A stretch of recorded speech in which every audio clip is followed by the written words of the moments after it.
पहले सुरेंद्र राजपूत, मैंने शुरू में बताया 70% सीटों पर वोटिंग खत्म हो गई है। आपको क्या लग रहा है, क्या हो रहा है इस बार ईवीएम में? मानक भाई, जनता जीत रही है और हम जनता को जनार्दन मानते हैं, इसलिए जनता जनार्दन जीत रही है। और भारतीय जनता पार्टी वाले लोग जनता को मूर्ख मानते हैं, इसीलिए वो विषयांतर कर रहे हैं, मुद्दों से भटका रहे हैं, 10 साल का अपना रिपोर्ट कार्ड नहीं दे रहे हैं, नए नए मुद्दों की बात करते हैं, कभी मंगलसूत्र पर ले जाते हैं, कभी दंगल पर ले जाते हैं, कभी पाकिस्तान पर ले जाते हैं, कभी जो है मुगल पर ले जाते हैं, कभी मुस्लिम लीग पर ले जाते हैं, कभी भैंसों पर ले जाते हैं, जैसे कि कहते हैं कि साहब 2 भैंसों में से एक भैंस आपकी जो है कांग्रेस ले लेगी, तो हम कहते हैं कि नहीं भैया, आपकी भैंस हम आपको 4 तारीख को ससम्मान दिल्ली गाजे बाजे के साथ वापस करेंगे। तो ये सारे के सारे मुद्दे, कभी वो 4% आरक्षण पर ले जाते हैं कि साहब वो ये तो कांग्रेस ने दे दिया था, तो जब हम उनको याद दिला देते हैं कि साहब टीडीपी जो भारतीय जनता पार्टी की सहयोगी है वो भी वही आरक्षण दे रही है, और एसडी देवगौड़ा जो है वो भी वही मंडल कमीशन का आरक्षण दे रहे हैं, और हम भी मंडल कमीशन के आरक्षण की बात कर रहे हैं, मंडल कमीशन में जितनी जातियां हैं। तो उसके बाद फिर वो दूसरा मुद्दा पकड़ लेते हैं। प्रधानमंत्री जी संदेश खाली में जाकर के कल बंगाल में गए थे, उन्होंने वहां की उन महिलाओं से माफी नहीं मांगी, बहुत सीरियस इशू है मानक।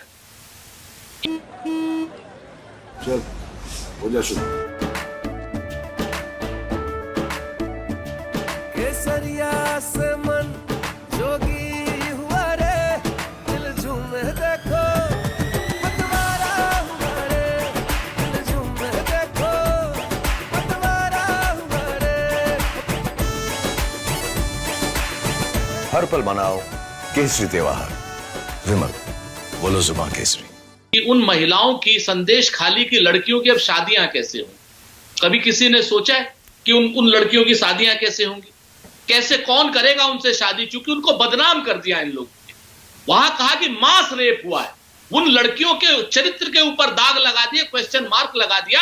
आज उस संदेश खाली की उन बच्चियों के साथ, जो संदेश खाली जगह है, उनके साथ शादियां करेगा कौन? भारतीय जनता पार्टी। अच्छा सुरेंद्र भाई, एक चीज बताइए, सजा कैसे मिलेगी? एक बात बताइए, आज चौथे चरण का मतदान चल रहा है, पीएम और सीएम का जो रोड शो चल रहा है वाराणसी में, आपको कोई इसमें आपत्ति तो नहीं है? आप अक्सर आरोप लगाते हैं, क्योंकि जब भी कहीं मतदान चल रहा होता है प्रधानमंत्री रोड शो या रैली करने निकल जाते हैं। मानक भाई, जब दर्द हद से बढ़ जाता है तो वो दवा हो जाती है। आज की डेट में इलेक्शन कमीशन से हमें कोई उम्मीद नहीं रह गई, नंबर 1। प्रधानमंत्री जी से सुचिता की हमें कोई उम्मीद नहीं है, नंबर 2। और वो पिछले 10 साल से हर बार वो ऐसा काम कर रहे हैं, नंबर 3। तो अब हमें उनसे राजनीतिक सुचिता की कोई उम्मीद देखिए, अब देखिए, मैंने आपको इसीलिए अब मैंने आपको फंसा दिया। ये मैंने आपको फुल टॉस देने की कोशिश की थी, थोड़ी ज्यादा उछाल दी, आपने फ्रंट फुट पर आगे आकर छक्का मारने की कोशिश की, लेकिन आप फंस गए। आज चौथे चरण का मतदान चल रहा है, पीएम रोड शो कर रहे हैं, आपके नेता भी तो प्रचार कर रहे हैं, और वो भी हम दिखा रहे हैं, सारा मीडिया दिखा रहा है। भाई जब 5, 6, 7 चरणों में वोटिंग होती है, आप भी देखिए, इसीलिए मुस्कुराए।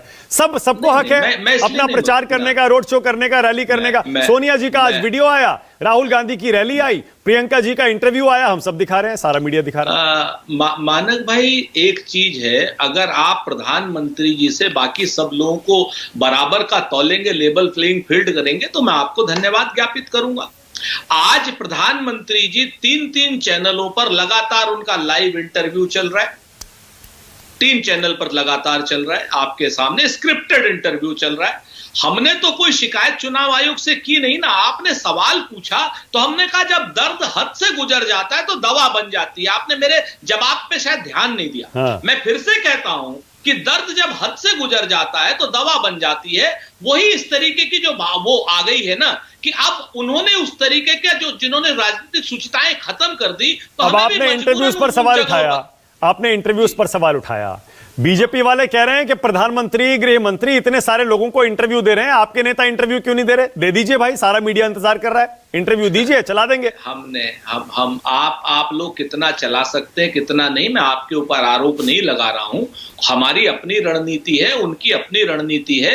वो जिस तरीके से सत्ता समर्थक मीडिया का उपयोग और दुरुपयोग कर रहे हैं वो भी आपने सामने देखा हुआ है। और कहते हैं ना कि जब कश्ती साबितो सालिम थी, साहिल की तमन्ना किसको थी, अब ऐसी शिकस्ता कश्ती में साहिल की तमन्ना कौन करे। अब ये शिकस्ता कश्ती है, टूटी हुई कश्ती है, बिखरे हुए लोग हैं। लोगों को यह बताना पड़ रहा है कि प्रधानमंत्री रहेंगे कि नहीं रहेंगे। अमित शाह को बताना पड़ रहा है कि मैं प्रधानमंत्री नहीं, योगी जी। अरे वो तो अरविंद केजरीवाल ने आरोप लगा दिया, इसलिए जवाब दिया गया। केजरीवाल जी ने आरोप लगा दिया, ठीक है ना। और प्रधानमंत्री जी को आपको बचाना पड़ रहा है। मानक भाई, सबसे पहले आपके शो में मैंने कहा था, आपको याद होगा कि राहुल गांधी तैयार है। आपने कहा आधिकारिक रूप से कहेंगे, मैंने कहा आधिकारिक रूप से कह रहा हूं। आज की डेट में प्रश्न ये बचाना पड़ रहा है भारतीय जनता पार्टी को कि क्या प्रधानमंत्री जी की हिम्मत है राहुल गांधी जी का सामना करने। ओके, अभी जवाब लूंगा। ऑल राइट, एक सेकंड रुक जाइए। ओके, अभी जवाब लेता हूं आरपी सिंह से, अभी जवाब लेता हूं।